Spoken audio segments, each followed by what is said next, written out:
Hi friends, ലാൽസീസ് വേൾഡിലേക്ക് എല്ലാവർക്കും സ്വാഗതം. അസമിലെ കാസിരംഗ നാഷണൽ പാർക്കിൻ്റെ വിശേഷങ്ങളാണ് ഞാൻ നിങ്ങളുമായി പങ്കുവയ്ക്കുന്നത്. ലോകത്തിലെ ഏറ്റവും സമ്പന്നമായ ജൈവ വൈവിധ്യ മേഖലകളിൽ ഒന്നാണ് അസം. 5 ദേശീയ ഉദ്യാനങ്ങളും 17 വന്യജീവി സങ്കേതങ്ങളുമുള്ള ഈ വനപ്രദേശങ്ങൾ വൈവിധ്യമാർന്ന സസ്യജന്തുജാലങ്ങളുടെയും പക്ഷിമൃഗാദികളുടെയും ആവാസ കേന്ദ്രമാണ്. ഒറ്റക്കൊമ്പൻ കാണ്ടാമൃഗം, ഇന്ത്യൻ കടുവകൾ, ഗോൾഡൻ ലുങ്കൂറുകൾ തുടങ്ങി ലോകത്തിലെ എവിടെയും കാണാത്ത വൈവിധ്യമാർന്ന ഒരു ബാഹുല്യം നമുക്ക് അസമിൽ കാണാവുന്നതാണ്. അരുണാചൽ പ്രദേശ്, മേഘാലയ, മിസോറാം, മണിപ്പൂർ, നാഗാലാൻഡ്, ത്രിപുര എന്നീ ഇന്ത്യൻ സംസ്ഥാനങ്ങളാൽ ചുറ്റപ്പെട്ട Assam, Bangladesh, Bhutan, union republic of Myanmar എന്നിവയുമായി അതിർത്തി പങ്കിടുന്നു. ഈ സംസ്ഥാനം മായം കലരാത്ത പ്രകൃതി അത്ഭുതങ്ങൾ, നിരവധി തേയിലത്തോട്ടങ്ങളാൽ ചുറ്റപ്പെട്ട വലിയ ജൈവ വൈവിധ്യം എന്നിവയുടെ ഒരു പ്രത്യേക പ്രശസ്തി അസമിന് നേടിക്കൊടുത്തു. വൈവിധ്യമാർന്ന നദീതീര പുൽമേടുകൾ, മുളന്തോട്ടങ്ങൾ, ഉഷ്ണമേഖല ഇലപൊഴിയും വനങ്ങൾ എന്നിവയാൽ സമ്പന്നമാണിവിടം. തുറന്ന ജീപ്പിലാണ് ഞങ്ങൾ കാസിരംഗ നാഷണൽ പാർക്കിലേക്ക് പോയത്. ജീപ്പിൽ കയറി നിന്നാൽ എല്ലാ കാഴ്ചകളും കാണാൻ പറ്റും. ഏതൊരു സഞ്ചാരിയുടെയും മനസ്സിൽ അസം എന്ന പേര് വരുമ്പോൾ ആദ്യം ഓർമ്മ വരുന്നത് കാസിരംഗ നാഷണൽ പാർക്കാണ്. ഇന്ത്യൻ ഒറ്റക്കൊമ്പൻ കാണ്ടാമൃഗങ്ങളുടെ വിജയകരമായ സംരക്ഷണ കഥയിലൂടെ പുറം ലോകത്തിന് അസമിനെ നിർവചിക്കുന്ന ഒരു സവിശേഷ ഐഡൻറ്റിറ്റിയാണ് കാസിരംഗ നാഷണൽ പാർക്ക്. ഏകദേശം 3000-ലധികം മൃഗങ്ങളെ കാസിരംഗ ദേശീയോദ്യാനത്തിൽ നമുക്ക് കാണാവുന്നതാണ്. ലോകത്തിലെ ഏറ്റവും കൂടുതൽ കടുവകളുള്ളതും ഇന്ത്യൻ ആനകൾ, ചതുപ്പ് നില മാനുകൾ, ഏഷ്യാറ്റിക് കാട്ടുപോത്തുകൾ എന്നിവയും ഇവിടെ ധാരാളമുണ്ട്. ഈ നാഷണൽ പാർക്കിൽ 500ഓളം ഇനം പക്ഷികളുണ്ടെന്നാണ് കണക്ക്. അതുപോലെ തന്നെ ദേശാടന പക്ഷികളും ധാരാളം ഇവിടെ വരുന്നുണ്ട്. ഇവിടെ വരുന്ന സന്ദർശകരെ ഏറ്റവും കൂടുതൽ ആകർഷിക്കുന്നത് ഇന്ത്യൻ ഒറ്റക്കൊമ്പൻ കാണ്ടാമൃഗമാണ്. അസമിൽ മാത്രമേ നമുക്കിതിനെ കാണാൻ സാധിക്കുകയുള്ളൂ. ഈ വന്യമൃഗത്തിൻ്റെ സംരക്ഷണത്തിൻ്റെ വിജയഗാഥയായി കാസിരംഗ ദേശീയോദ്യാനം അറിയപ്പെടുന്നു. ലോകത്തിലെ ഏറ്റവും കൂടുതൽ ഇന്ത്യൻ ഒറ്റക്കൊമ്പൻ കാണ്ടാമൃഗങ്ങളുടെ ആവാസ കേന്ദ്രമാണിത്. അമ്മയും കുഞ്ഞുമായിട്ട് അവിടെ നിൽപ്പുണ്ട്.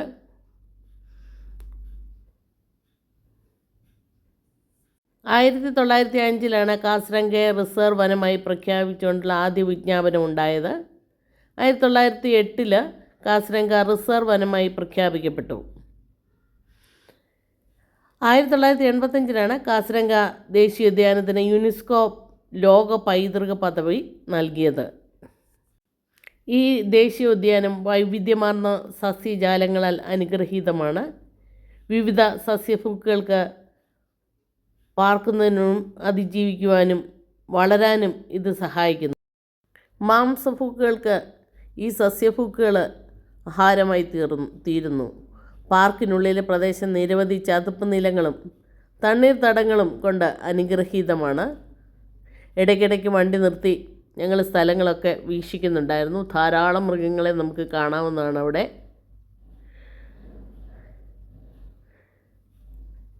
കാസിരംഗ ദേശീയോദ്യാനം ബ്രഹ്മപുത്ര നദിയാലും അതിൻ്റെ പോഷക നദികളാലും ചുറ്റപ്പെട്ടിരിക്കുന്നു.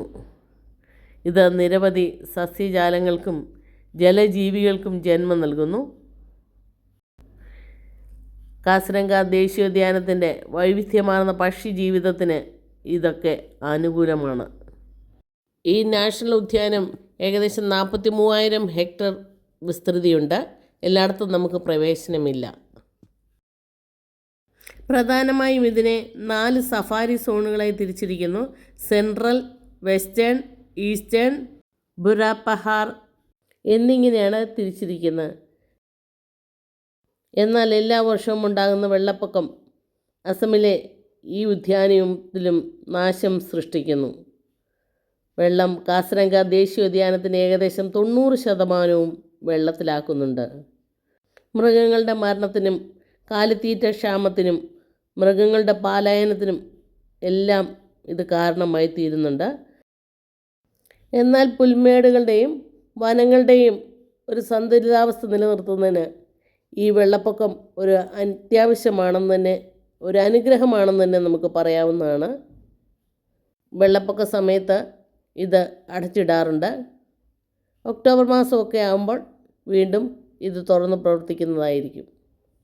വിദേശികളും സ്വദേശികളുമായിട്ട് ധാരാളം ആൾക്കാർ ഇവിടെ എത്തിച്ചേർന്നിട്ടുണ്ട്. കാടിൻ്റെ ഭംഗി ആസ്വദിക്കുന്നതിനും മൃഗങ്ങളെ കാണുന്നതിനും നട്ടുച്ചയ്ക്കും അടിച്ചു കയറുന്ന തണുത്ത കാറ്റ് ആസ്വദിക്കുന്നതിനും ധാരാളം ആൾക്കാർ ഇവിടെ എത്തിച്ചേരുന്നുണ്ട്. ഒറ്റക്കൊമ്പൻ കാണ്ടാമൃഗമാണ് ഇവിടെ ഏറ്റവും അട്രാക്ഷനായിട്ടുള്ളത്. പിന്നെ റോയൽ ബംഗാൾ കടുവ, ഏഷ്യൻ ആന, കാട്ടുപോത്ത്, മാൻവർഗ്ഗങ്ങൾ, മുതല, ധാരാളം പക്ഷികൾ, ഇതെല്ലാം കൂടെ കൂടിയതാണ് കാസിരംഗ നാഷണൽ പാർക്ക്. നവംബർ തൊട്ട് ഏപ്രിൽ വരെയുള്ള മാസങ്ങളിലാണ് ഏറ്റവും സന്ദർശിക്കാൻ മികച്ച സമയം. ഇടയ്ക്കിടയ്ക്ക് ജീപ്പ് നിർത്തി ഞങ്ങൾ ആ പ്രകൃതി ഭംഗിയൊക്കെ ആസ്വദിക്കുന്നുണ്ട്. അവിടെ വലിയ കെട്ടിടമൊക്കെ പണിതിട്ടുണ്ട്. അതിൻ്റെ മുകളിൽ കയറി നിന്ന് നമുക്ക് ചുറ്റുപാടെല്ലാം കാണാവുന്നതാണ്. ധാരാളം മൃഗങ്ങളെ നമുക്കവിടെ കാണാം. ഒറ്റക്കൊമ്പൻ റൈനോസറസിനെ കാണാനാണ് എനിക്ക് ഏറ്റവും ഇഷ്ടം തോന്നിയത്. അതിനൊരു കൊമ്പ് മാത്രമുള്ളതെന്ന് മാത്രമല്ല, കവചം പോലെ തോന്നിക്കുന്ന ഒരു ചർമ്മമുണ്ട്. ഏകദേശം 1800 തൊട്ട് 2700 കിലോ വരെ തൂക്കം കാണും. അതിന് നീളം 4 മീറ്റർ വരെയുണ്ട്. ഇവയ്ക്ക് വെള്ളത്തിൽ കിടക്കാനും ചെളിയിൽ കുളിക്കാനുമാണ് ഇഷ്ടം. ശരീരം തണുപ്പിക്കാനും കീടങ്ങളെ ഒഴിവാക്കാനും വേണ്ടി ഇത് സഹായിക്കുന്നുണ്ട്. സാധാരണയായിട്ട് ഇവ ഒറ്റയ്ക്കാണ് ജീവിക്കുന്നത്. ശാന്ത സ്വഭാവമാണ്. പക്ഷേ ഞങ്ങൾ കുഞ്ഞുള്ള റൈനോസറസിൻ്റെ അരികിലേക്ക് ചെന്നപ്പോൾ അവ ദേഷ്യപ്പെട്ട് എന്തോ ഒരു സിഗ്നൽ കൊടുത്തു. കുഞ്ഞ് പെട്ടെന്ന് കാട്ടിലേക്ക് കയറി പോവുകയും ചെയ്തു. ഒരു കാലത്ത് വംശനാശത്തിൻ്റെ വക്കിലായിരുന്ന ഒറ്റക്കൊമ്പൻ റൈനോ ഇന്ന് ഇന്ത്യയുടെ വനസംരക്ഷണ വിജയത്തിൻ്റെ ഏറ്റവും വലിയ ഉദാഹരണമാണ്.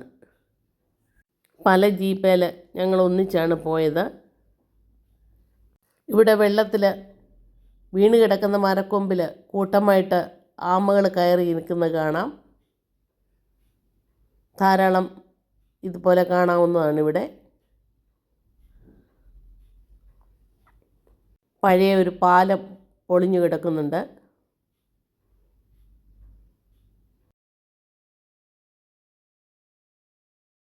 ഈ പാർക്കിൻ്റെ ഒരു വീഡിയോ ഞാൻ നേരത്തെ ഇട്ടിരുന്നു, ആനപ്പുറത്തുള്ള സവാരിയെക്കുറിച്ച്. കണ്ടു കാണുമല്ലോ. കാണാത്തൊരാ വീഡിയോ ഒന്ന് എടുത്ത് കാണാൻ ശ്രമിക്കുക. പഠിച്ചിരുന്ന കാലത്ത് ഈ നാഷണൽ പാർക്കിനെ പറ്റിയൊക്കെ പഠിച്ചിരുന്നു. ഇതൊക്കെ വന്ന് കാണാൻ സാധിക്കുമോ എന്നൊന്ന് സംശയിച്ചിരുന്നു. ദൈവം അതിനൊരവസരം തന്നു. യാത്രകളെ ഇഷ്ടപ്പെടുന്നവർ ആരോഗ്യമുള്ള സമയത്ത് ഇതൊക്കെ വന്ന് കാണാൻ പറ്റുമെങ്കിൽ കാണുക. ഈ ചെറിയ ജീവിതത്തിൽ ദൈവം എന്ത് മനോഹരമായി ഇതൊക്കെ സൃഷ്ടിച്ചിരിക്കുന്നു എന്ന് നമുക്ക് മനസ്സിലാക്കാൻ സാധിക്കും. യാത്രകളെ സ്നേഹിക്കുന്നവർ ഒരിക്കലെങ്കിലും സന്ദർശിക്കേണ്ട ഒരു സ്ഥലമാണ് കാസിരംഗ നാഷണൽ പാർക്ക്, അസം. ഇത് നേരത്തെ പോയി കണ്ടിട്ടുള്ളവർ ഒന്ന് കമൻറ്റ് ചെയ്യുമോ? ഞാൻ കണ്ടിട്ടില്ലാത്ത മൃഗങ്ങളെയൊക്കെ നിങ്ങൾ കണ്ടുവോ, പക്ഷികളെയും നിങ്ങൾ കണ്ടുവോ എന്നറിയാനൂടെയാണ്.